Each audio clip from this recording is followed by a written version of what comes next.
오늘 제목이 배반, 또 배반, 이런 제목입니다. 배반에 관한 얘기를 오늘 좀 나눠보려고 합니다. 배반의 사전적 의미를 제가 가서 찾아보니까 믿음을 지켜야 할 대상을 등지고 져버림, 이런 뜻으로 이제 배반이 이제 알려져 있습니다. 저와 여러분 세상 살면서 다 한 번씩 아니면 많은 수의 그런 배반을 사람들로부터 겪고 사는 그런 인생을 삽니다. 우리가 누구나 다 당하는 일이에요. 배반이란 이런 일은 참 친한 사람이나 아니면 내가 신뢰했던 사람에게 배반을 당한다면 그것만큼 정말 뼈 아픈 게 없습니다. 육체의 고통 못지않게 이 영적으로 아니면 마음의 고통이 클 때가 참으로 많습니다. 보통 이제 이런 얘기 많이 듣죠. 많은 돈을 투자했는데 갯돈을 부었는데 개주가 그 믿던 개주가 들고 날랐다. 제 지인 가운데서도 몇 억을 개주가 들고 튀어가지고 잠도 못 주무시고 자다가 벌떡벌떡 일어나는 이런 일을 겪은 그런 지인도 주변에 있습니다. 그러니까 돈도 돈이지만 그 사람에게 당한 상처가 아프다는 것, 크다는 것을 보여줍니다. 우리 인생사에서도 얼마든지 겪을 수 있는 일입니다. 저 역시도 지난날 사업하면서 같이 사업을 했던 동업자가 수억 원을 사기를 쳐서 저도 몰래 돈을 횡령하는 그런 일을 겪어서 구속되는 그런 일도 저도 겪었었는데, 저도 그래요. 돈도 돈이지만 그 믿었던, 오랜 세월 같이 사업을 하면서 믿었던 그런 사람들에게 이런 일을 당한다는 건 참 마음이 아픕니다. 그래서 그 당시에 이렇게 회상해 보면 참 구원받기 전의 일인데, 술로 나날을 보내면서 이거 세상 살 가치가 있을까 하면서 정말 자살의 충동을 강하게 느꼈던 그런 시기가 있었습니다. 제게도. 우리가 이제 연극이나 영화의 장르 가운데 희극이 있고 비극이 있습니다. 그래서 희극은 이제 코미디라는 영어 단어를 쓰고 비극은 이제 트레지디라는 단어를 쓰는데, 오늘은 38절에 가서 보시면 베드로가 목숨을 내놓겠다고 하니까 예수님이 수탉이 울기 전에 베드로 너가 3번 나를 부인할 것이다 라고 하는 이런 13장은 어쨌든 비극으로 끝나는 그런 장으로 이제 기록되어 있습니다. 이 비극으로 끝나는 장이 뭘 보여주냐? 예수님의 고난을 잘 보여주는 그런 본문을 잘 보여주고 있는 겁니다. 요한복음 3장 19절과 20절에 가서 보시면은 예수님이 이 땅에 오셨는데도 예수님을 거부한 사람들에서 이렇게 기록하고 있습니다. 정죄는 이것이니, 정죄, 지옥에 가는 사람들의 그 예수님 심판을 정죄란 단어로 씁니다. 정죄는 이것이니 곧 빛이 세상에 왔을 때 사람들이 자기 행위가 악함으로 빛보다 어둠을 더 사랑한 것이니라. 이는 악을 행하는 자마다 자기 행위를 책망받을까 염려하여 빛을 미워하고 또 빛으로 나오지 아니했기 때문이다 해서 예수님을 거부한 이런 것에 대한 기록을 이렇게 남겨주셨습니다. 빛을 미워하는 사람들, 불신자들은 너무 당연하죠. 빛을 미워하고 스스로가 지옥으로 걸어가는 사람들을 우리는 예수님을 거부한 사람들이라고 그렇게 성경을 통해서 알 수가 있습니다. 근데 오늘 제목을 배반, 또 배반이라고 했어요. 왜 그러냐? 앞에 배반은 불신자들의 배반이에요. 그래서 가룟 유다의 일화를 통해서 이런 배반을 잡았고, 뒤에 배반, 또 배반이라고 하는, 이거는 예수님을 믿는 그분의 사람들까지 그분을 배반한 내용이 뒤에 기록되어 있는 겁니다. 그러니까 빛을 부인한 것은 불신자뿐만 아니라 성도들도 부인했다는 거예요. 뒤에 얘기를 통해서. 그래서 빛을 부인하는 바람에 예수님이 죽임당한 그런 일들을 오늘 본문을 통해서 살펴보려고 합니다. 만약에 내가 기르는 강아지라든가 고양이가 주인이 나를 몰라보고 물거나 핥히거나 그러면 너무 괴로울 거예요. 아프기도 하고 마음이. 자식이 부모를 배반해도 굉장히 아플 겁니다. 근데 우리 예수님은 어떤 수식어를 붙일 수 있나? 온 우주에서 가장 배반을 많이 당한 분, 그분이 바로 예수님이라는 거예요. 모든 인간을 통틀어서 가장 배반을 많이 당하신 분이 바로 예수님이시다. 자신이 창조하신 자신의 창조물인 사람들에게 배반당하셨다. 심지어는 자기가 구원해준 자기의 백성, 자기의 하나님의 사람들로부터도 배반당하신, 부인당하신 그런 분이시다 해서 오늘 그 내용을 좀 살펴보려고 합니다. 오늘 내용 살펴보기에 앞서서 지난 시간에 우리가 살펴본 내용 13장 1절에 가서 보시면 예수님께서 자기 자신의 때가 이르셔가지고 이 세상을 떠날 그런 시간이 온 것을 알고 세상에 있던 자기의 하나님의 자신의 사람들을 사랑하시되 끝까지 사랑하시니라, 이런 1절에 정말 감사한 이런 말씀으로 시작하면서 끝까지 저와 여러분도 예수님께서 끝까지, 예수님 죽기까지, 또 예수님은 끝이 없으신 분이라고 그렇게 말씀드렸어요. 영원 무궁토록 저와 여러분을 끝까지 사랑하신다, 그런 분이시다라고 이제 우리가 그런 말씀을 나눴습니다. 그래서 제자들의 발을 씻어 주셨어요. 그래서 씻어 주심과 동시에 주신 말씀이, 이미 씻긴 자는, 온몸을 씻긴 자는 깨끗하니 발만 매일 더러워지기 때문에 너희가 매일 짓는 죄들에 대한 이런 것들을 이 발을 씻어주면서 예수님 말씀을 전달해 주면서, 구원받은 성도가 바로 온몸이 씻겨진 자다, 예수님으로부터. 그런 자들이 매일 걸어다니면서 이 더러워진 발처럼 매일 너희가 성도라고 해도 매일같이 죄를 짓기 때문에 그 짓는 죄들에 대한 그 발을 씻는 것처럼 이런 것들을, 죄들을 씻을 필요가 있다는 것을 예수님 말씀해 주시고, 또한 서로가 서로를 이렇게 예수님이 섬긴 것처럼 서로를 섬기며 사랑하면서 서로의 형제들의 죄들 역시도 서로 씻어주려고 하는 이런 것들이 필요하더라고 예수님 말씀해 주셨어요. 그래서 사랑은, 사랑에 속한, 사랑의 속성 가운데 뭐가 있습니까? 사랑은 불법을 기뻐하지 않아요, 사랑은. 그래서 형제들을 사랑한다는 그 말 속에, 그 교리적인 의미 속에 무엇이 들어가냐, 우리 교회 안에, 이런 공동체 안에 형제 자매들의 그런 죄들을 씻어주려고 하는, 불법, 형제가 저지르는 불법에, 옳지 않은 불의에 대한 이런 죄들도 서로 씻어줘야 된다는 것을 예수님이 이런 말씀을 통해서 우리에게 알려주신 겁니다.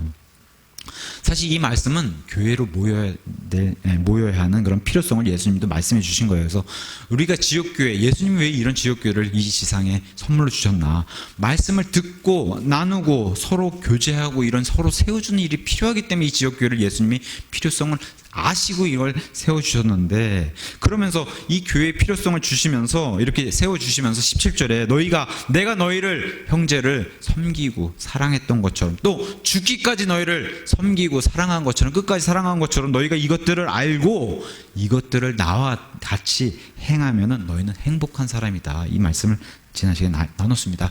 행복할 것이라는 게 아니라 이미 행복을 소유한 자들이라는 거예요. 그래서 행복하게 되는 이런 비결도 예수님이 알려주셨습니다. 이것이 성경이 얘기하는 진리예요. 그래서 지난 한 주 동안 우리가 이런 행복의 비결을 들었으니까, 가정에서, 교회는 못 모이니까 가정에서 남편과 아내, 또 부모와 자식을 섬기면서 어떻게 이런 행복의 충만함을 누리셨나요? 마음껏? 왜 눈을 왜 피하세요? 어쨌든 이런 섬김, 예수님께서 우리에게 요구하시는 이런 섬김을 우리가 죽는 그날까지 해야 되는, 이게 바로 성화입니다. 그래서 이런 말씀 가운데서 가룟 유다 얘기를 한 구절 떼서, 너희들 몸에서 발이 더러운 것처럼 너희 무리 가운데, 12 제자들 가운데 한 명이 지금 자기 사람 중에 끼지 못하는 그런 가룟 유다를 향해서, 이제 가룟 유다의 배반을 암시한 게 바로 2절에 이제 그려지기도 했습니다. 그러면서 이제 오늘 본문의 내용이 시작하면서 가룟 유다 이런 일화를 시작하게 됩니다. 그래서 18절부터 30절까지 가룟 유다의 배반에 대한 관한 얘기가 이제 내용이 기록되어 있는 겁니다. 18절, 내가 너희 모두를 가리켜 말하지 아니하노니 나는 내가 택한 자들이 누구인지 아노라. 그러나 나와 함께 빵을 먹는 자가 자기 발꿈치를 들어 나를 대적한나이다 한 이 성경 기록이 성취되게 하려 하노라. 이렇게 이제 예수님이 오늘 본문의 말씀을 시작합니다. 그래서 택한 사람이란 이런 말씀이 나와요. 그래서 어떤 분은 얘기하죠. 이렇게 택했으니까 구원을 받은 거 아니냐라고 그렇게 예정된 그런 교리를 펼치는 사람들도 있는데, 여기 지금 택한 사람은 다 제자들이에요. 제자들. 예수님의 이 일을 수행하기 위해서 택한 그런 제자들이에요. 그러니까 택해서 구원받은 게 아니라 이미 구원받은 사람들 가운데서 택해서 제자를 삼았다는 얘기지, 여기 사람들을 택해가지고 어떤 단체에서 주장하는 그런 택함받은 예정론의 구원론을 성경이 얘기하는 게 아니라, 이미 구원받은 자들이에요. 다 제자들은. 그 가운데 이제 제자로 삼아서 하나님의 이런 사역을 같이 수행하기 위해서 제자로 삼은 거죠. 그러니까 제가 늘 말씀드리지, 성도가 된 뒤에 예수님을 따른 제자가 될 수 있는 거지, 제자의 가운데. 근데 여기 가룟 유다가 한 명 꼈죠. 이것도 대단한 의미가 있는 거예요. 가룟 유다를 통해서 예수님이 충분히 기회를 주신다고 한 사실도 불신자들에게 알려주시고 우리를 통해서 우리에게도 알려주신 거예요. 근데 이게 순서가 바뀌면, 이 가룟 유다처럼 선생으로 그 선에 머물면, 주님으로 모시지 않는 한은, 주님으로 받아들이지 않는 이런 사람에게는 구원이 베풀어지지 않고 결국 자기 길로 간다는 사실도 보여주고, 하지만 예수님이 이러한 자들도 끝까지 사랑하시고 이 자들에게, 이 자에게 끝까지 기회를 베풀어 주셨다는 점, 이것도 참 놀라운 교리를 이 12 제자 안에 넣어주시고 우리에게 알려주신 겁니다. 11명은 구원받은 성도를 선택해서 그 가운데서 제자를 삼으셨고, 한 명은 구원받지 못한 사람도, 이런 사람에게도 내가 기회를 베푸는, 그러니까 불신자들에게도 예수님이 이러한 사랑을 베푼다는 것을 보여주시고, 이러한 사람조차도 위해서 예수님이 돌아가셨다고 하는 사실을 가룟 유다를 통해서 우리에게 알려주는 겁니다. 근데 이 사람이 어떤 일을 벌이냐, 나와 함께 빵을 먹는 자가, 그 사람이 자기 발꿈치를 들어서 나를 대적하는데 그게 바로 가룟 유다고, 이 시편 41편 9절의 말씀을 기록한 자가 다윗이에요. 다윗은 자기와 함께 빵을 먹었던, 자기와 정말 가까이 있던 사람들의 이 배반을 당한 그런 사람들을 누구로 꼽냐, 자기의 장인인 사울이 그랬고, 같이 빵을 먹은 그런 사람들과 사울이 자기를 대적했고, 자기 아내 미갈이 도망가서 딴 사람이랑 결혼도 했어요. 이런 일도 겪었고, 심지어 자기 아들인 압살롬이 자신을 죽이려고, 아버지는 자기를 죽이려고 같이 빵을 먹었던 사람들이 다 발꿈치를 들어서 자기를 대적한 이런 일을 먼저 겪은 다윗이 기록했고, 이 일은 예수님의 예표로서 자기와 정말 친밀한 교제를 나눴던 이런 가족들조차도 자신을 대적해서 이렇게 목숨이 위태로운 이런 일을 겪은 다윗은 예수님의 예표다 해서, 예수님도, 그러니까 가룟 유다의 1차적으로는 가룟 유다도 예수님과 이렇게 친밀한 사이였다는 거예요. 구원받지 못했어도 굉장히 친밀한 사이였는데도 구원받지 못하고 결국은 마음속으로, 영적으로는 예수님을 대적해서 발꿈치를 들어서 대적했다는 이 말의 의미, 이 당시에 로마라든가 아니면 이스라엘은 자신의 원수인 민족과 싸우면 그 민족의 왕이나 수장을 잡아다가 발받침으로 삼아요. 그죠? 그래서 원수가 발받침이 되는 그런 일을 성경에 많이 기록해놨어요. 예수님도 예수님의 원수들 다 발받침으로 삼겠다고 재림에 그렇게 성경 기록을 남겨주셨어요. 근데 그 발받침을 삼으려면, 발받침은 발꿈치를 들어서 발받침을 굴림시켜야 돼요. 그죠? 내 밑에 굴복시켜야 돼요. 그게 바로 발꿈치를 들어서 나를 대적하려고 했던, 그러니까 예수님을 내 밑으로 굴복시키려고 했던 게 바로 가룟 유다의 상태였다는 겁니다. 그걸 이렇게 보여주는 거예요. 13절과 14절 지난 시간에 나눠본, 예수님을 선생님으로 모시고 주로 모셨어. 가룟 유다, 네가 지금 잘못하고 있는 거다. 다른 제자들처럼 나를 주님으로 먼저 영접한 일이 있고 그 다음에 선생으로 따르는 이런 제자의 길을 따라야 됨에도 불구하고 가룟 유다는 이걸 역순으로 순서를 뒤바꿔서 단순히 예수님을 사람으로 알고 선생님을 따르는 이런 일을 벌였기 때문에, 예수님이 끝까지 기회를 줬음에도 불구하고, 많은 기적을 봤음에도 불구하고 가룟 유다는 자신의 길로 갔다는 거예요. 가인의 길과 파라오의 길, 이런 길로 가는 것을 성경이 보여주고 있습니다. 근데 예수님은 이런 원수까지도 사랑하셨다는 거예요. 그래서 베드로서 2장 1절, 심지어는 거짓 대언자, 거짓 교사, 이단들까지도 예수님이 값을 치르고 사셨다고 예수님 말씀해 주셨어요. 그러니까 이 땅의 모든 사람을 위해서 십자가에서 그 죄를 담당하기 위해서 값을 치르고 다 사셨는데, 그럼에도 불구하고 예수님을 거부해서 오히려 예수님을 내 발밑으로 굴복시키려 하는 게 바로 불신자들, 사람들의 그런 죄인들의 속성이다. 이거 성경이 잘 보여주는 겁니다. 19절 가서 보시면은, 그것이 일어나기 전에 내가 지금 너희에게 말하는 것은 그것이 일어날 때 내가 그인 줄 너희가 믿게 하려 함이라. 굉장히 놀라운 말씀을 주셨어요. 일어나기 전에 말씀하셨다는 겁니다. 이것을 성경은 예언이라고 얘기하고, 일어날 때 성취라고 얘기해요. 18장 후반에 말씀하신 것처럼 성경 기록이 성취되게 하려 합니다. 그래서 예언과 성취, 이걸 하실 수 있는 분이 예수님이고 바로 이분이 하나님이시라는 겁니다. 그래서 심지어 제자들조차도 이렇게 예수님 미리 말씀하시는 것은 너희도 믿게 하려고, 아니 믿어서 이미 구원받은 사람인데 너희도 믿게 하려고. 그렇다고 하면 저와 여러분도 역시, 이래서 성경 기록이 역시 필요한 이유가 뭐예요? 우리도 역시 이분이 하나님이심을 믿게 하려고, 구원받은 우리조차도 믿게 하려고. 지금 요한복음은 1차적인 수신자가 구원받은 하나님의 가족들에게 보내는 편지예요. 우리도 믿음을 잃을 수 있고 믿지 않을 수 있기 때문에 우리에게도 믿게 하려고 이 성경 기록이 필요하다. 그래서 하나님이 내가 먼저 이런 일이 벌어질 것이라고 하는 그런 일들을 안다고 하는 전지적인 능력이 있다는 사실을 먼저 예언해주고, 그 다음에 그걸 계속해서 성취해주는 그런 일을 성경이 보여주고 있습니다. 그러면서 내가 그인 줄 믿게 하려고, 여기서 나오는 내가 그라는 이 단어가 성경에 I am으로 등장해요. 나는 포도나무요, 내가 길이요 진리요 생명이요, 내가 빛이요 하는 그 I am, 출애굽기 3장에 모세 앞에 등장했던 그 I am이 여기서 예수님이 본인이 직접 다시 말씀하신 거야. 내가, 제자들인 너희가 나를 지금 잠시 또 잊고 있는데, 저와 여러분이 잊고 있는데, 내가 곧 성경 기록에 기록되어 있는 그 여호와라는 겁니다.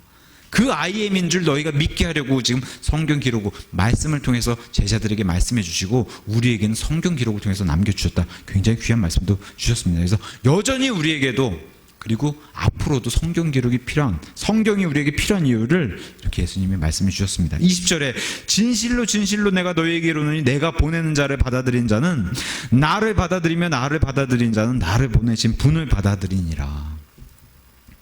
진실로 진실로, 이거는 다른 복음서에는 나오지 않는 표현이에요. 요한복음에만 나오는 표현입니다. 그래서 요한복음에만 25번 나오는데 요한복음 6장에 이 표현이 4번 나오고 또 13장에 4번 나와요. 그게 한 장에서 가장 많이 나온 숫자예요. 그 정도로 13장에서는 이 예수님이 진실로 진실로 강조하시면서 하신 말씀이 많다는 것은 중요하다고 하는 사실들을 계속 예수님이 강조하는 겁니다. 정말로 하나님을 믿는다고 하면은 예수님을 받아들이지 않을 수는 없다는 거예요. 예수님을 받아들이지 않을 수는 없다. 그래서 유대교를 믿는 사람들, 이슬람교를 믿는 사람들, 많은 예수님을 거부하고 하나님만 믿는다고 하는 이런 이단들은 구원받지 못하는 거예요. 왜? 정말로 하나님을 믿는 게 아니기 때문에. 정말로 하나님을 믿는 사람은 예수님을 받아들일 수밖에 없다는 겁니다. 그것을 예수님 직접 말씀해 주신 거예요. 근데 또 한 가지 중요한 사실을 예수님이 말씀했어요. 예수님을 믿는다고 하면 예수님이 보낸 사도의 뜻은 파송받은 자라는 뜻이에요.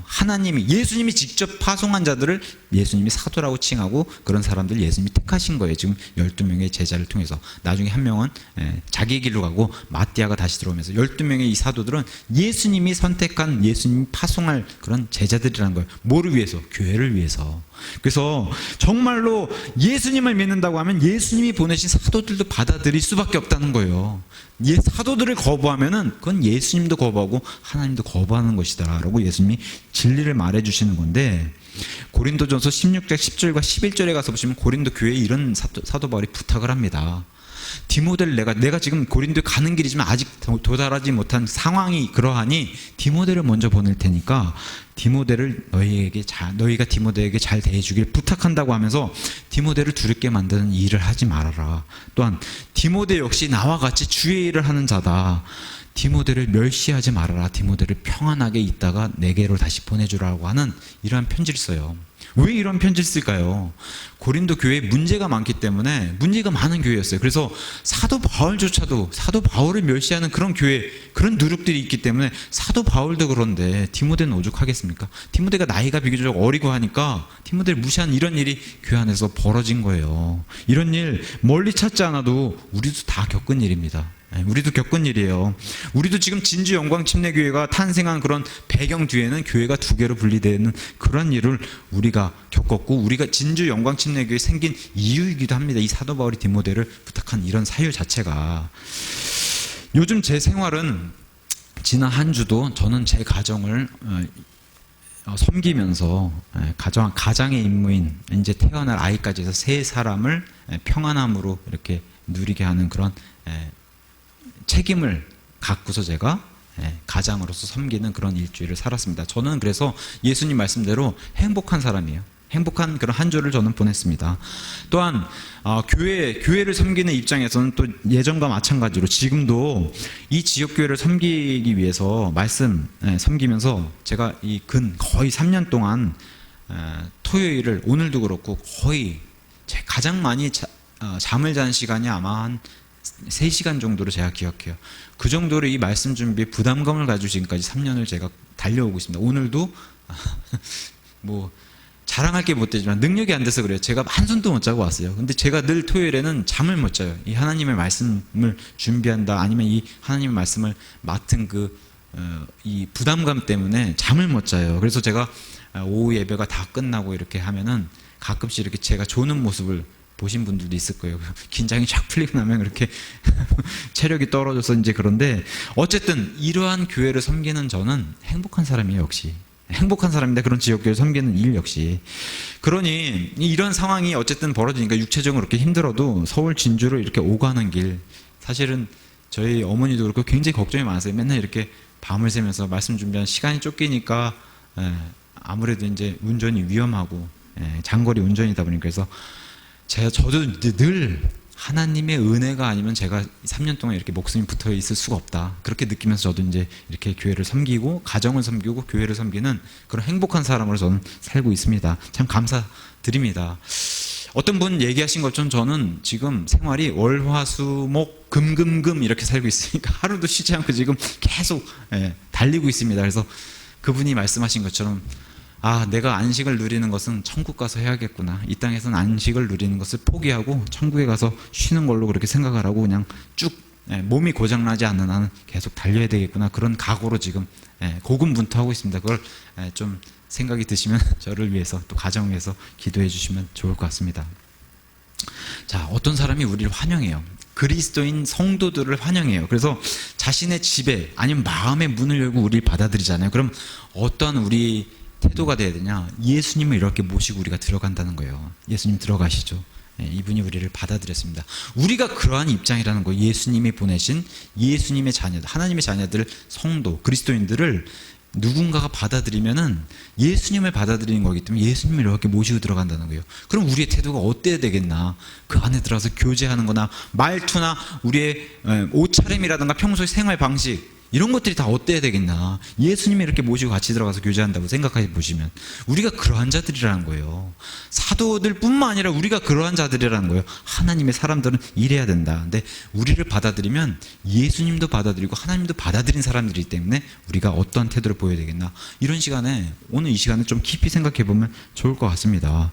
21절 가서 보시니까 예수님께서 이렇게 말씀하시고 영으로 괴로워서 증언하여 이르시되 진실로 진실로 다시 말씀하시면서 강조하시면서 내가 너에게 이르노니 너희 중에 한 사람이 나를 배반하여 넘겨주리라. 반드시 한 사람은 나를 넘겨줄 그런 배반자가 있다라는 거예요. 영으로 괴로워하셨다 그랬어요.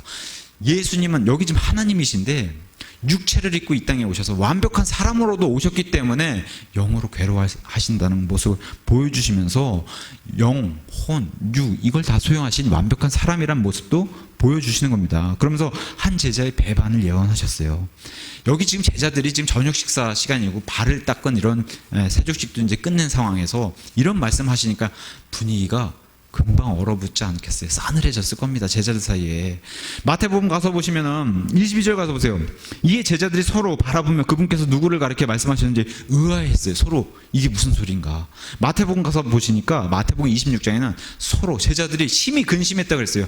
아니 우리에게 어떻게 이런 일이 있을 수 있을까 심히 근심했고, 누가복음 22장에 가서 보시면 이 일에 대해서는 누구일지 서로 묻기 시작했다는 거예요. 누가 이런 일을 할까? 누가 이런 일을 할까? 얼마나 분위기가 싸늘해졌을까 하는 것을 우리도 쉽게 상상해 볼 수 있어요. 이 말은 즉 가룟 유다를 다 지칭할 수가 없었다는 겁니다. 가룟 유다의 모습이 위성과 행동 자체가 사람이 보기에는 완벽했다는 거예요. 가룟 유다 의심할 그런 요소를 가지고 있지 않았다는 겁니다. 철저했다는 겁니다. 이게 바로 무서운 종교인의 모습, 그걸 성경을 통해서 또 잘 보여주는 겁니다.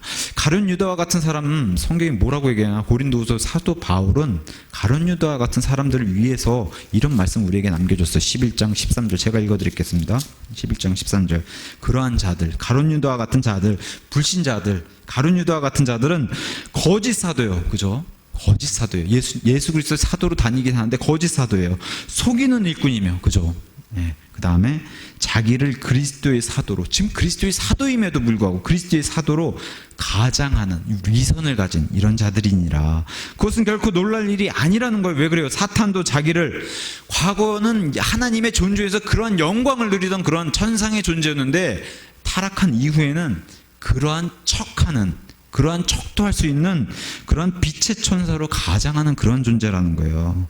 그러므로 이 빛의 천사로 가장하는 사탄의 사역자들 역시 의의 사역자로 이렇게 위선해 보이고 가장한다 하여도, 가룟 유다처럼 가장한다 하여도 그것은 결코 큰일이 아니니라.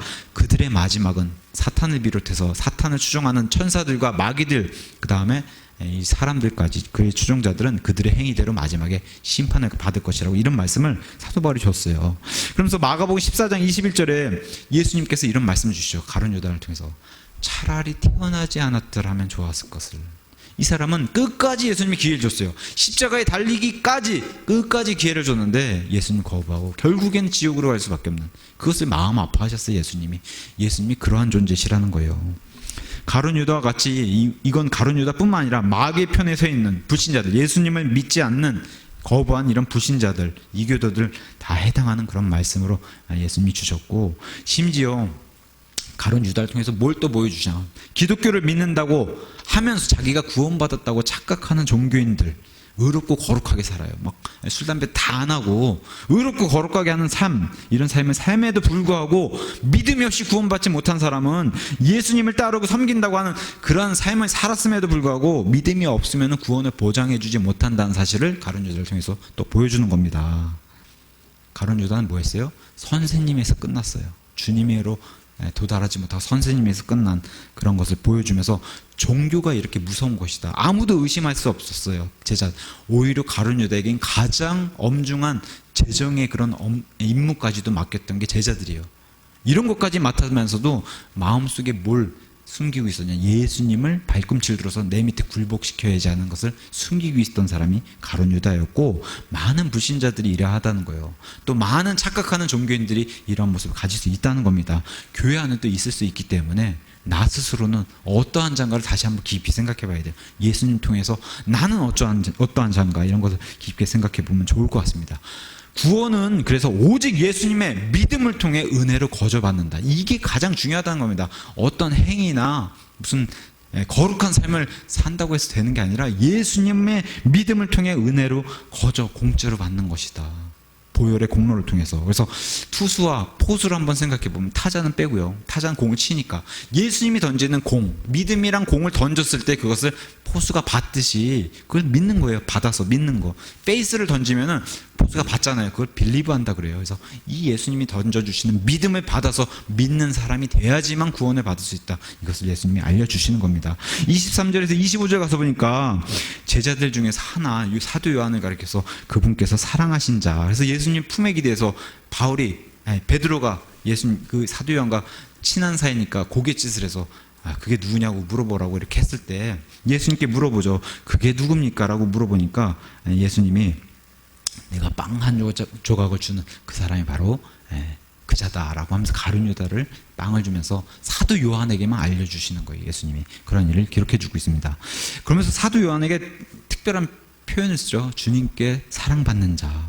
그래서 이 주님께 사랑받는 자의 특징을 알려주십니다. 우리가 다른 무엇보다도 주님을 더 많이 사랑한다면 주님도 우리를 이와 같이 사랑하실 것이다 라고 하는 것을 보여주시면서, 정말 모든 제자 가운데 사도 요한이 누리던 특권이 바로 예수님의 가슴에 기대 품에 이렇게 안겨있던 그런 자로 등장하는데, 요한은 그 이름 뜻에서 여호와는 은혜로우시다, 또 다른 뜻은 사랑받는 자라는 뜻을 가지고 있어요. 요한 자체가 사랑받는 자. 그래서 여기 지금 사랑받는, 그분께서 사랑하신 자, 요한복음 19장 26절 그분께서 사랑하신 제자, 20장 2절, 21장 7절, 20절에서 동일하게 사랑받는 제자라고 예수님이 말씀해 주셨고, 그것을 기록한 제자로 나옵니다. 자기 이름 쓰지 않았어요. 침례자 요한이라는 이름을 썼는데, 사도 요한은 자신의 요한이라는 이름을 쓰지 않는 그런 겸손한 자로 요한복음이 기록되어 있습니다. 그래서 그분께서 사랑하신 자, 그분께서 사랑하신 그 제자, 이렇게 자신을 표현한 그런 걸로 요한복음을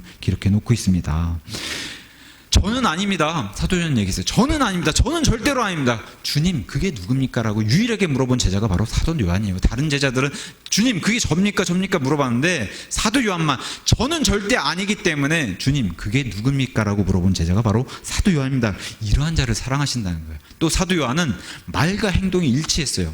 다른 제자들 모두 부인하고 도망갔을 때 유일하게 십자가 앞에서 자리를 지켰던 제자가 바로 사도 요한이고, 그래서 예수님의 유언을 들었던 제자가 바로 사도 요한이었습니다. 그 언행일치의 제자가 바로 사도 요한이에요. 그래서 이런 사랑을 많이 받으니까 당연히 누가 질투해요? 베드로가 질투하는 게 21장에 나오는 겁니다.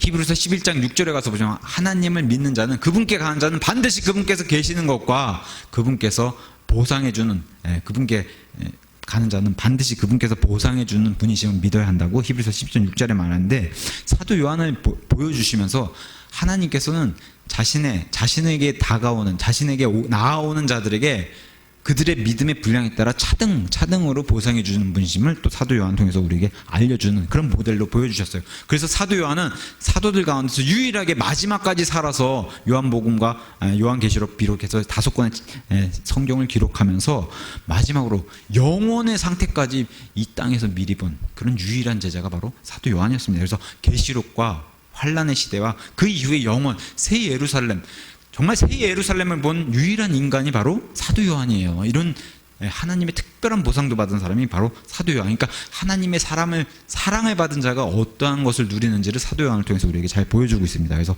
이것들 21장 24절에 가서 보시면 사도 요한 자신을 가리켜서 이렇게 얘기해요. 이 모든 것들을 증언하고 이것들을 기록한 제자가 바로 이 사람 나 사도 요한이다라고 성경이 기록해 주고 있는 겁니다. 사랑의 대명사라고 나와요. 그죠? 사랑의 대명사. 요한은 사랑의 대명사. 그래서 그분께 사랑을 많이 받고 그분을 많이 사랑한 그런 제자예요. 그러면 흔히 교회에서 말하는 사랑 하나님의 사랑이시다. 근데 이런 사랑과는 사도 요한이 보여준 사랑은 거리가 멀다라는 겁니다. 사도 요한의 성격은 천둥 같아요. 수식어가 천둥의 아들들이에요. 그죠? 야고보와 함께 사도 요한 자체가. 그래서 요한이 보여준 사랑은 이 사람의 특징, 성격은 이랬어요. 냉정했어요. 단단하고 의롭지 못한 일에는 칼날 같던 그런 사람으로 성경이 보여주고 있고 불의와 타협할 줄 모르는 그런 사람으로 성경이 나타내고 있습니다. 그러니까 이런 사람이 우리가 생각하는 모든 걸 다 품어주는 그런 사람 아니겠는가 하는 예상과는 전혀 빗나가는 사도 요한이 보여준 사랑은 불의에 용서하지 못하는 이런 사랑을 보여줬다는 겁니다. 그래서 전승에 의하면은 마지막 그의 노후 시절에 이제 소아시아 지역에 가서 목회할 시절에 소아시아 지역에는 이제 온천이 유명하니까요. 그 터키 지역에. 그래서 온천에서 있다가 이교도들이 오기라도 하면은 그냥 탕 밖으로 뛰쳐나갔다고는 이런 전승도 저 내려올 정도로 이 이교도들과 이런 불의와 또 진리가 아닌 것하고는 타협하지 않는 그런 성격을 잘 보여주고 있습니다. 이게 진정한 성경이 말하는 사랑이다. 사도 요한이 보여준. 그래서 이런 요한은 누구보다도 예수님과 가까이 있었다는 거예요. 예수님 품에 안겨 있을 정도로 가까이 있었다. 심지어 하늘의 그룹, 사탄이 예전에 지위였던 그 하늘의 그룹이었을 때도 하나님 존재에서 이렇게 가까이 있을 수는 없었어요. 근데 사도 요한이 예수님 품에 있었다는 겁니다. 이거 얼마나 대단한 겁니까? 성도를 이렇게 대하신다는 거예요. 하늘의 그룹들, 하나님을 찬양하는 그 바로 옆에서 찬양하는 그런 그룹들보다도 성도를 이렇게, 교회를 이렇게 대하신다는 거. 요한은 믿음이 흔들리거나 우유부단한 적이 없는 사람이다. 그래서 이건 이거고 저건 저거지 우유부단한 적이 없는 사람으로는 성경에 나타내주고 있습니다. 아까도 말씀드렸다시피 그래서 성경에 십자가 앞에 유일하게 예수님 끝까지 자리를 지켰던 제자가 바로 사도 요한이다라고 이제 요한복음이 기록해주고 있는 겁니다. 그러면서 2절에 이 모든 13장이 시작할 때 가룟 유다가 자신을 배신할 그 안에 마귀가 들어갈 것을 2절에 암시해주고 그 암시의 성취, 말씀 성취로 26절에 예수님께서 대답하시되 빵 한 조각을 내가 가룟 유다에 줄 건데 이 사람이 나를 배반할 것이다 하고 사도 요한에게 알려주시고 사탄이 그 속에 들어가기 시작해서 예수님이 뭐라고 얘기해요? 내가 하는 일을 속히 하라 하고 가룟 유다를 향해서 또 그 안에 있는 그 영, 마귀의 영을 향해서 이렇게 예수님이 말씀해 주신 거예요. 그래서 사탄의 등장을 큰일이 이제 또 벌어지겠구나 하는 이것을 또 성경이 암시해 줍니다. 가룟 유다는 성경이 그냥 가룟 유다에 대해서 성경이 이렇게 그냥 해석을 해줍니다. 2절에 가서 보시면 그냥 졸개 마귀들이 아닌 찐한 마귀가 등장해서 사탄 마귀가 지금 가룟 유다를 지금 조종하고 있다는 것을 보여주고 있고 그냥 마귀의 뜻이 속이는 자예요. 그러니까 가룟 유다는 속이는 자로 성경이 이렇게 예수님 옆에 붙어있는 제자로 나와 있고 27절에 가서 보시면 사탄이라고 정확하게 성경 우리에게 알려주고 있습니다. 사탄이 그 속에 들어갔다.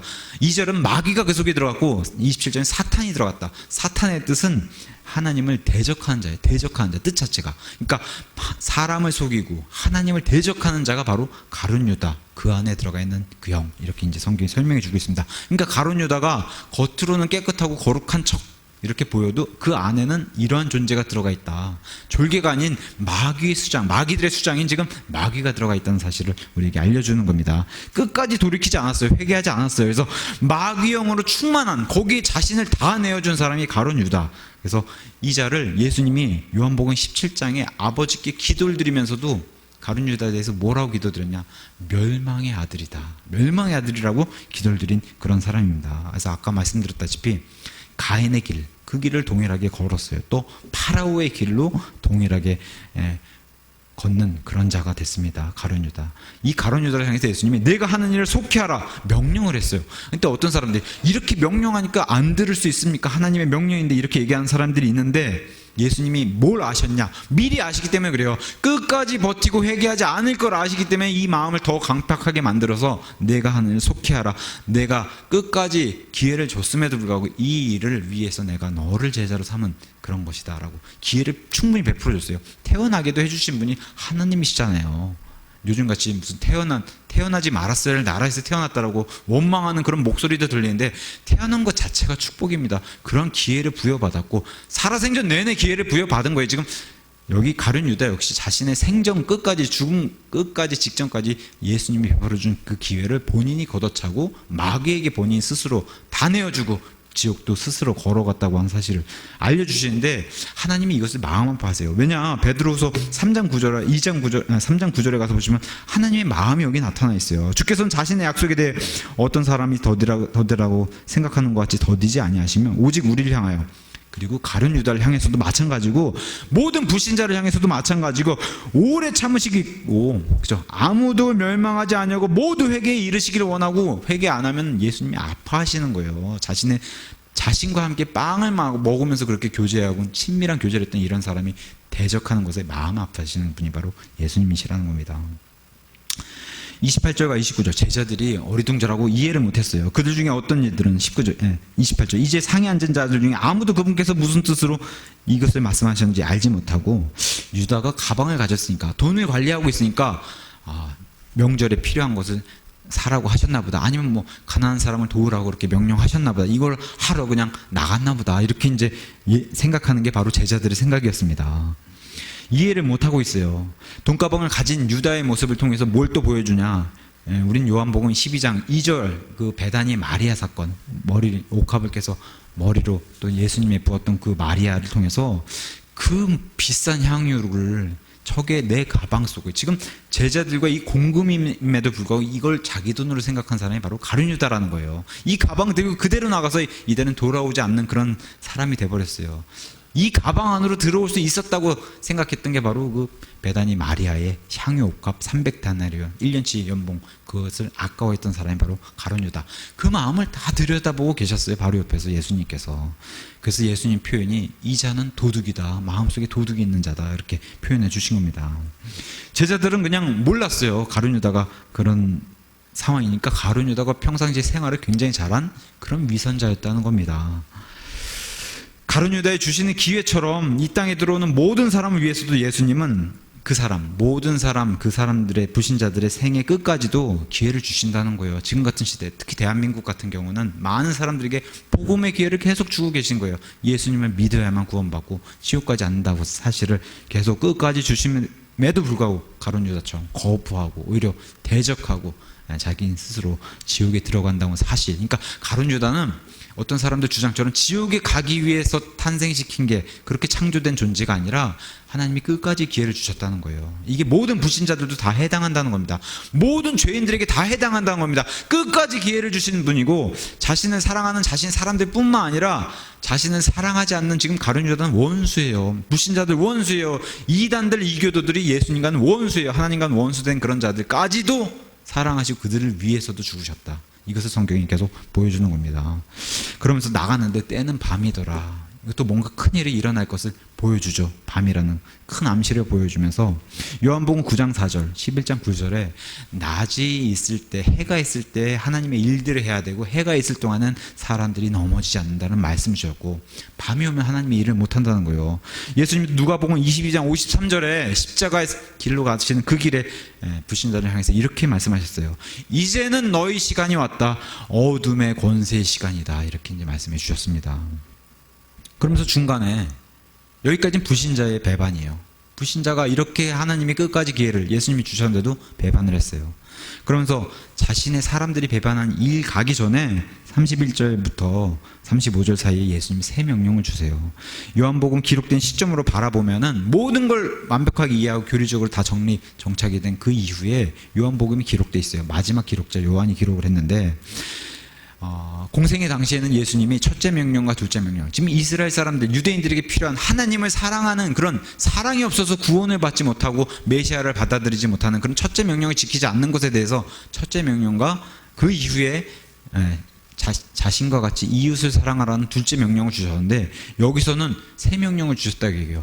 정확히 이 대상, 자, 교회를 다 이 성경의 역사를 마무리하고 성경의 마지막 기록자 사도 요한이 기록하면서, 마지막 기록자예요. 뭘 정리하면서 누구에게 기록한 것인가? 정확하게 교회에 기록한 거예요. 교회를 위해서. 이 세 명령 자체가.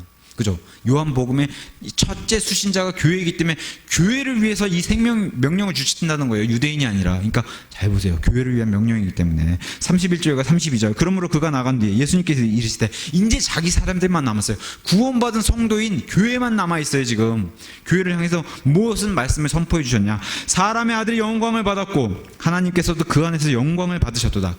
그 사람 안에서 영광을 받으셨도다.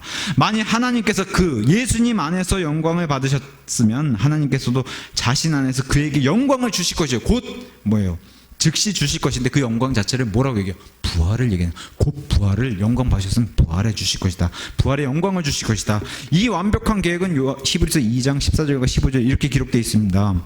이것은 그분께서 죽음을 통해 죽음의 권능을 가진 자 곧 마귀를 멸하시고 또 죽음을 두려워하여 평생토록 속박에 얽매인 자들을 건져내려 하신 이 위대한 계획을 십자가 위에서 이루시려고 하는 그 사역, 이 사역을 이제 성취하기, 그 성취가 눈앞에 왔다. 그러면서 요한복음 10장 18절, 사람들이 나를 죽임 끝까지 몰고 가려고 하는 이 사태를 사람들의 그 죄들도 묻겠지만, 예수님은, 하나님은 자신의 목숨, 이 사람의 몸을 입고 온 이 목숨도 스스로 버릴 권능도 있고 스스로 취할 권능도 있다. 사실은 사람이 하나님을 아무리 죽이려고 해도 죽일 수 없어요. 그분의 능력이 워낙 뛰어나시니까. 다만 사람들에게 자신의 목숨을 내어주신다는 거, 이걸 스스로 버릴 권능도 있고 취할 권능도 있다라고 이제 요한복음이 설명해 준 겁니다. 하박국 1장 13절에 가서 보시면 하나님은 눈이 정결하셔서 퓨어하시다 그랬어요. 정결하셔서 악과 불법을 보지 못하시는 분이심에도 예수님을 그렇게 만드셨다는 거예요. 저주로 만드시고 죄로 만드셨다는 거예요. 누구를 위해서? 우리의 의를 위해서. 33절에 이렇게 불러주세요. 어린아이들아, 내가 아직 잠시 동안 너희와 함께 있노라. 너희가 나를 찾을 터이나 내가 유대인들에게 말하기를 내가 지금 가는 곳에 너희가 오지 못하리라는 것 같이 지금 너희에게도 그렇게 말하노라. 우리를 어떻게 부르세요? 참 이 표현 친근하고 너무 귀한 표현이에요. 어린아이들아, children이라고 했어요. little children. 영적으로도 어리지만 예수님은 하나님의 형체를 고스란히 갖고 이 땅에 오신 분이세요. 그러니까 예수님은 우리와 형제 되시는 분이심에도 불구하고 그 모습에서 누구의 모습이냐? 아버지의 모습인데 지금같이 부르시는 모습은 누구의 모습이겠어요? 아버지의 모습으로. 손영 형제님이 여기 연세가 가장 많으세요. 김선희 자매님 가장 많으세요. 그럼에도 하나님 보실 때는 어린애야 그러는 거예요. 어린아이야 이렇게 부르시는 거예요. 얼마나 좋은 표현. 이렇게 부르는 자들만 구원받은 자들이에요. 요한복음 21장 가서 보시면 이렇게 부른 자들이 자신의 배반에도 다시 그 갈릴리 바닷가에서 이 고기를 잡고 있는 그 베드로와 사도 요한 이런 자들이 모여있을 때 아침 식사를 예수님이 준비해 놓고 또 뭐라고 부르세요? 얘들아 부르세요. 영어로는 children 이렇게 부르세요. 얼마나 귀한 표준인지 모르겠습니다. 유대인들에게 말한 것과는 달리 지금 너희에게는 이렇게 얘기한다. 지금은 이렇게 표현한다. 지금은 너희가 잠시 떨어져 있는 것이다. 표현이 좀 달라요. 유대인들에게는 내가 가는 곳에 너희는 오지 못한다. 왜 그래요? 당연하죠. 구원받지 못했기 때문에 가는 곳 자체가 다르기 때문에 오지 못한다는 그런 표현을 유대인들 앞에서 썼는데, 제자들 여기 교회 앞에서 쓰는 표현 다르죠. 지금은 너희와 잠시 이 땅에서 떨어지지만 곧 다시 만날 것을. 그래서 33절에 잠시 동안은, 33절 끝에 지금은, 36절 끝에 가서 보시면 지금은 아니면 나중에는 너희가 나를 따라오게 될 것이다. 이런 표현을 특별히 우리 교회에겐 주신 거예요. 왜냐? 우린 다시 만날 것이기 때문에. 너무 귀한 표현입니다. 우리 아이들이라고 부른 우리들에겐 이런 것을, 이런 비밀, 교회의 신비를 보여주신 겁니다. 34절과 35절 가서 보시면 내가 새 명령을 교회에게 준다는 겁니다. 그래서 여기 지금 11명의 사도들 한 명도 빠짐없이 다 교회를 위한 사도가 된 거예요. 예수님의 파송받은 자들. 그래서 교회를 위해 말씀을 저와 여러분 위해서도 주셨습니다. 그러면서 무슨 명령을 주셨나? 너희는 서로 사랑하라. 내가 너희를 사랑한 것 같이 너희도 서로 사랑하라. 여기 지금 불신자가 있나요? 이웃이 있나요? 그게 아니라는 거예요. 첫 번째는 형제와 자매를 서로 교회 안에서, 교회 안에 형제와 자매를 먼저 사랑하라는 거예요. 이게 첫 번째 새 명령을 교회에 주신 겁니다. 그래서 너희가 서로 사랑하면 이로써 모든 사람이 너희가 내 제자인 줄 알리라. 유대인에게 부족한 사랑은 하나님을 사랑하고 그 다음에 이웃 사랑하는 거, 이게 부족했어요. 근데 이와 반면에 교회는 새 명령이 이거예요. 형제 간의 사랑, 형제들 간의 사랑을 해야 된다. 어느 정도로 예수님이 지금 13장에서 계속 보여주신 거, 내가 너희를 사랑하는 것 같이, 섬겨서 사랑하는 것 같이, 죽기까지 목숨을 내놓은 것, 여기까지 너희도 서로를 이렇게 사랑하라는 겁니다. 그래서 어떤 분은 이런 표현을 썼어요. 형제들 간의 이런 교회 안의 사랑은 그리스도인들이 달고 다니는 배지라는 거예요. 대단히 자랑스러워야 되고 우리가 나타내야 되는 건다. 저희 아버지가 베트남 참전하고 오셨어요. 그래서 베트남 참전 용사들에게 주는 그 배지가 있어요. 여기 달고 다니는 그 배지를 자랑스러워하세요. 그러한 배지를 우리가 가지고 있다는 거예요. 예수님, 우린 예수님의 사람들이라고 하는 그리스도인의 배지를 우린 다는, 이걸 자랑스러워 여겨야 되는데 우리가 서로 사랑하지 못하니까, 바꿔서 얘기하면 무슨 표현이냐, 우리가 사랑하지 못하니까 세상에 조롱거리가 되었다는 거예요. 첫째로는 형제 간의 사랑을 하지 않고 있기 때문에 세상이 조롱이 됐다. 그러면서 이제 앞으로 끝까지 36절부터 38절에 하나님의 사람들 베드로를 대표로 해서 제자들의 배반, 성도의 배반, 저와 여러분의 배반을 이 내용은 사복음서에 다 기록할 정도로 중대한 사건으로 이렇게 기록해놨어요. 믿는 자들의 배반이에요. 이거는 우리도 늘 그렇게 예수님을 배반할 수 있다는 겁니다. 베드로의 모습, 자신 36절 가서 보세요. 시몬 베드로가 그분께 이르되 주여 어디로 가시나이까 하니 예수님께서 그에게 대답하시되 내가 가는 곳에 내가 지금은 나를 따라올 수 없으나 나중에는 따라온다는 겁니다. 그렇게 하시거늘 베드로가 그분께 이르되 주여 어찌하여 내가 지금은 주를 따라갈 수 없나이까 내가 주를 위해 내 생명을 내놓겠나이다 하매 예수님께서 그에게 대답하시되 내가 나를 위해 내 생명을 내놓겠느냐 진실로 진실로 내가 내게 이르노니 수탉이 울기 전에 내가 3번 나를 부인하리라 이렇게 말씀하셨어요. 베드로는 스스로 자기를 대단한 존재로 올려놨어요. 스스로 자기를 과대평가했습니다. 자신 스스로 매우 영적이라고 생각했던 사람이 바로 베드로예요. 그러면 저와 여러분 더하다는 거죠. 베드로가 이런 사람이라면 저와 여러분 더하다는 겁니다. 어디로 가시냐고 물어봤어요. 베드로는 그동안 예수님이 말씀을 흘려들었어요. 예수님 말씀하실 때 어디 가고 안 들었다는 거죠. 듣고도 다 흘려버렸다는 거예요. 숱하게 얘기하셨어요. 예수님이 3일 밤낮으로 있다가 부활하신다. 그거 표적으로 계속, 요나의 표적을 계속 얘기하시고 말씀을 주셨어요. 근데 엉뚱한 소리를 하고 있는 겁니다. 그래서 예수님이 13장 7절에 이런 말씀을 주셨던 거예요. 예수님께서 그에게 대답하여 이르시되 내가 하는 것을 베드로 너가 지금 알지 못하나 이후에는 알 것이다. 지금은 이걸 알지 못한다는 거예요. 예수님 말씀보다, 지금 말씀은 예수님이 옆에서 하셨는데 자기 생각으로 머리가 가득 차 있으니까 예수님 말씀 들어올 그런 귀가 없었다는 겁니다. 우리도 별반 다르지 않아요. 설교 듣고 아니면 말씀 나누고 실컷 설교 내용은 다 딴 데 치우고 엉뚱한 얘기하는 사람들 꽤 많습니다. 교회 안에도. 우리는 베드로의 모습을 가지고 있지는 않은지 오늘 시간에 생각해 보면 좋을 것 같습니다. 듣다 보니까 베드로가 알아차린 게 하나 있어요. 얘기를 듣다 보니까 예수님이 죽으러 간다는 이런 말씀을 하시는 것 같은데, 그러니까 베드로가 자기 솔직한 본심을 얘기한 건 맞아요. 죽음을 향해 간다고 예수님 말씀하시니까 저도 따라가겠습니다. 아니, 죽는 거 두렵지 않습니다. 이거 예수님의 본심이에요. 베드로의 본심이에요. 그죠? 베드로의 본심입니다. 마가복음 14장 29절 가서 보니까 이 사건에 대해서 베드로가 이렇게 또 얘기했어요. 모두가, 여기 지금 제자들이 모두 실족한다 해도 나는 그렇게 안 하겠습니다. 이렇게 자신 있게 얘기했던 게 베드로예요. 38절 가서 보니까 내가 내 생명을 내놓겠느냐 진실로 진실로 강조하시면서 수탉이 울기 전에 너는 나를 3번 부인하게 될 것이다.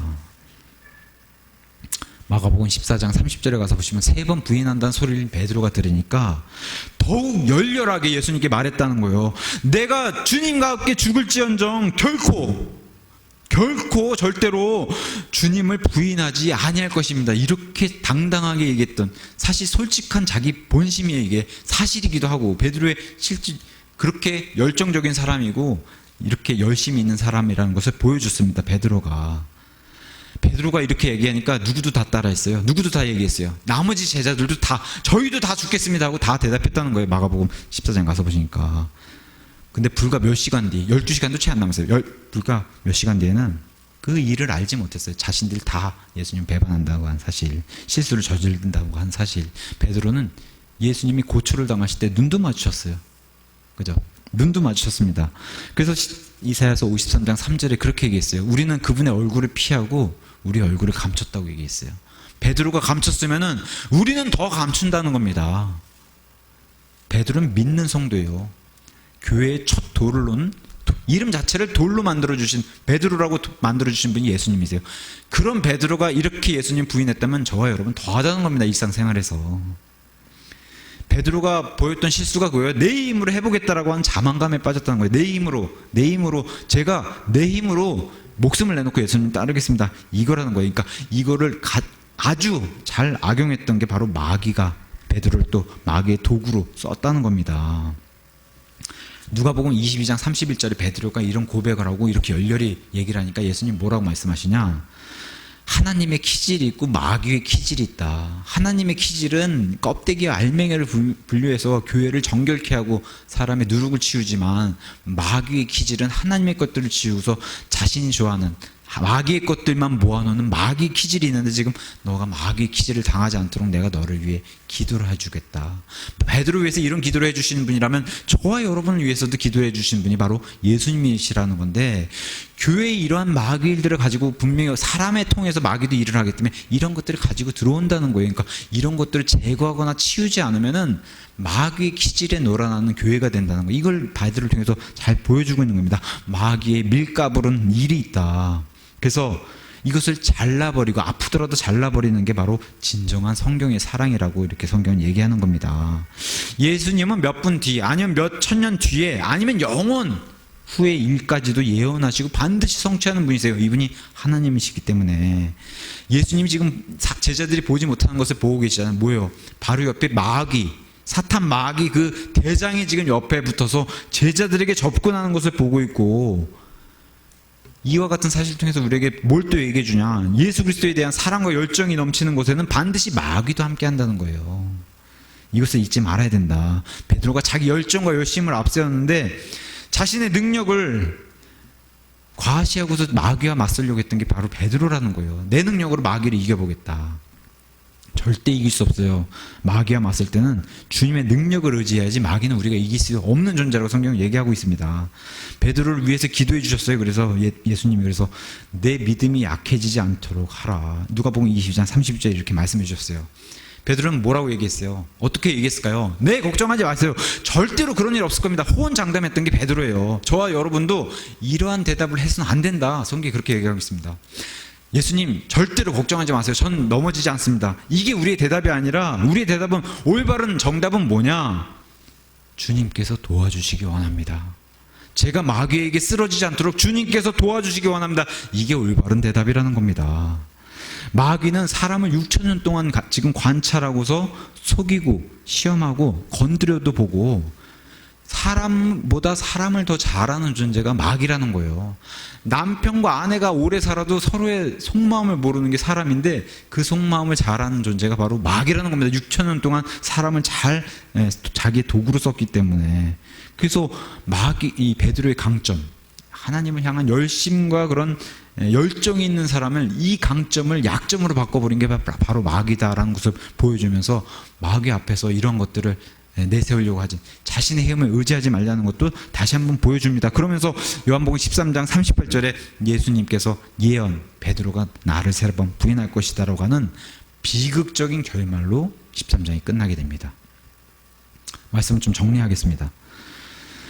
우리의 모습을 한번 돌아볼 시간입니다. 우리의 모습. 자, 앞서 가룟 유다의 베바는 불신자예요. 이건 뭐 성경이 말하는 하나님과의 원수기 때문에 그래, 이런 사람 배반 너무 당연한 것이지. 끝까지 기회를 줬는데도 불구하고 그거를 본인 스스로 걷어찼으니까 이건 이해가 가요. 근데 뒤에 배반, 이건 구원받은 성도들의 얘기예요. 지금 저와 여러분이 여기 속한다는 게 문제입니다. 그래서 이거를 좀 깊이 생각해 볼 필요가 있습니다. 교회는 이래서는 안 된다는 거예요. 교회는 이래서는 안 된다는 겁니다. 배반할 것도 알고도, 그럼에도 불구하고 예수님이 이러한 사람들을 위해서, 교회를 위해서 13장 1절에 뭐라고 시작합니까? 이 세상을 떠나 갈 줄 아시고 세상에 있던 자기 사람들, 이 교회를 끝까지 사랑하셨다. 사랑하실 때 끝까지 사랑하시는 그분이란 겁니다. 그래서 이렇게 사랑받는 존재, 우리가 그런 존재들이라면 주님께서 보여주신 섬김을 우리는 어떻게 대하면서 살아야 되고, 어떠한 자세로 살아갈 것인가? 너희들이 서로 섬기면서 발을 닦아주는 것처럼 서로 섬기고 사는 이런 내 제자의 모습을 보이면 좋겠다라고 새 명령을 주셨다는 거예요. 이거는 부탁이 아니라 명령을 주셨다는 겁니다. 내 제자, 여기 예수님이 말씀하신 제자는 교회를 가리키는 거예요. 이 단어는 성경에 새로 신약 시대가 시작하면서 무슨 단어로 성경이 등장시켜줘요? 바로 예수님의 신약 시대의 제자는 그리스도인이라고 한 단어로 등장시켜줘요. 너희가 이러한 그리스도인이라고 세상에서 불리려면은 너희끼리 사랑하는 모습을 보여야 이런 대답을 들을 수 있을 것이다. 내가 이것을 기뻐한다라고 예수님 말씀해 주시는데, 바꿔서 얘기하면 지금 우리가 조롱받는 것이 우리끼리도 서로 사랑을 안 하기 때문에 조롱받는다는 것으로 이렇게 성경이 얘기하고 있는 겁니다. 여기에 더해서 안타까운 것은 이런 것들을 위해서 말씀과 교제를 통해서 서로 사랑을 실천하라고 예수님이 필요하다고 여기신 기관인 지옥교회를 이렇게 세워주셨어요. 여기서 말씀과 교제와 찬양과 기도하라고 세워주셨음에도 불구하고 말세, 이 마지막 시대에는 교회를 떠난 사람이 늘어난다는 거예요. 우리 눈으로도 다 보고 있습니다. 예수님 분명히 명령해 주셨어요. 상대를 섬기면서 사랑하라고. 근데 우리가 눈으로도 보고 다 겪었듯이 섬기는 건 싫고 섬김 받는 건 좋고, 내가 섬기는 건 싫고 나를 인정해 줬으면 좋겠다고 하는 사람들이 있다는 겁니다. 교회 안에서도. 근데 이게 이루어지지 않으면 어떻게 돼요? 교회를 슬슬 떠난다는 거예요. 예수님, 형제를 섬기는 게 곧 예수님을 섬기는 것이라고 하는 그 명령이 있음에도 불구하고 떠난다는 겁니다. 근데 이러면 안 된다라고 예수님 말씀해 주신 거예요. 이러면 너희가 세상에서도 그리스도인이라고 불릴 수 없다. 내 제자라 불릴 수 없다. 그렇게 보이지 않는다. 기뻐하지 않는 일이라는 거예요, 이거는. 그러니까 이웃사랑, 불신자를 사랑하는 이웃사랑이 첫 번째가 아니라 먼저 교회 안에, 옆에 계신 분들 한번 보세요. 영혼까지 가실 분들, 이런 분들을 위해서 서로 섬기면서 사랑하라는 거예요. 나만 사랑해줘가 아니라 사실 부모가 자식 사랑한 걸로 우리가 적용을 하면 충분히 이해가 될 겁니다. 자식이 무슨 말을 하든 무슨 행동을 하든 부모님은 내리사랑이에요. 내리사랑. 그죠? 그러니까 내가 형제를 사랑하고 자매님들을 사랑하는 것 자체가 저들이 나에게 잘 못해줬어도 내가 섬기는 거, 내가 사랑하는 거는 그게 아무 상관이 없는 거예요. 내가 잘 못해도 내게 사랑하면 그만이에요. 그게 바로 부모의 내리사랑과 동일하다라고 이렇게 적용시킬 수 있을 겁니다. 이러한 형제 사랑에 대해서 성경은 무엇라고 얘기하냐? 데살로니가 전서 4장 9절에 제가 읽어드릴게요. 이건 뭐 사도 바울이 너무 당연하니까 이렇게 얘기했어요. 형제의 사랑에 관하여는 내가 너희에게 쓸 필요가 없다. 이건 너무 당연한 얘기니까. 그러면서 서로 사랑할 것을 너희 자신이 하나님에게서 가르침을 받았느니라. 그죠? 동일하게 요한복음처럼 동일하게 이런 말씀을 해주시는 겁니다. 계시록 3장 가서 보시면 예수님이 아주 좋은 교회 모델로 필라델피아 교회라는 교회를 모델로 주세요. 필라델피아 교회 이름 자체가 형제사랑교회예요.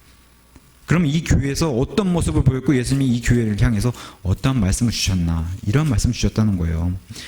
작은 힘을 가지고도 이 교회는, 형제사랑의 이 교회는 하나님의 말씀을 지키면서, 지금 베드로가 부인했어요. 그죠? 베드로가 3번이나 부인했어요. 오늘 본문의 말씀이 그렇게 나오는데 형제 사랑에 관해서 본문이 끄집어낸 사람의 약점, 성도의 약점이 바로 부인이에요. 예수님 부인한 거. 근데 이 필라델피아 형제 교회에는 이런 말씀 주셨어요. 말씀을 지키기도 하고 내 이름, 예수님의 이름을 부인하지도 아니한 교회다.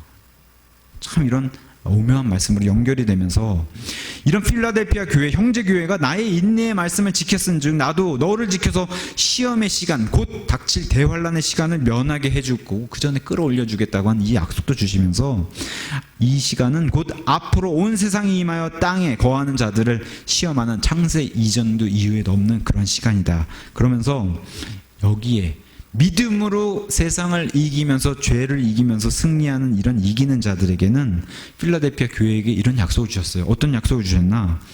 필라델피아 있는 한 사람 한 사람 하나님의 아이들 위에 하나님의 이름을 새기고 새 예루살렘의 이름을 새기고 나의 예수님의 새 이름을 그 사람 위에다 기록해 주겠다. 너무 놀라운 이런 약속을 주셨어요. 그러니까 저와 여러분이 이와 같은 교회, 이와 같은 성도가 되길 예수님을 축원합니다. 이런 교회가 되길 바랍니다. 그러면서 저와 여러분이 구원받았다면 예수님은 결코 저와 여러분을 향한 사랑을 걷어가거나 사랑하는 것을 그만두시지 않는 그런 분이시라는 거, 배반하거나 욕하지 않는 분이시라는 거, 끝까지 영원 무궁토록 저와 여러분을 사랑을 사랑하시는 분임을 기억하면서 주님, 저는 결코 주님을 배반하지 않겠습니다 하면서 내 힘을 의지하지 말고 이 마지막 시대에 정신 바짝 차리고 살기를 원합니다. 또 교회를 섬기고 형제들을 섬기는 사랑을 할 수 있도록 주님께서 도와주시기를 원합니다. 이러한 나를 내어주고 주님께 나를 내어주고 내어주는 우리 모두가 되기를 예수님 이름으로 축원합니다.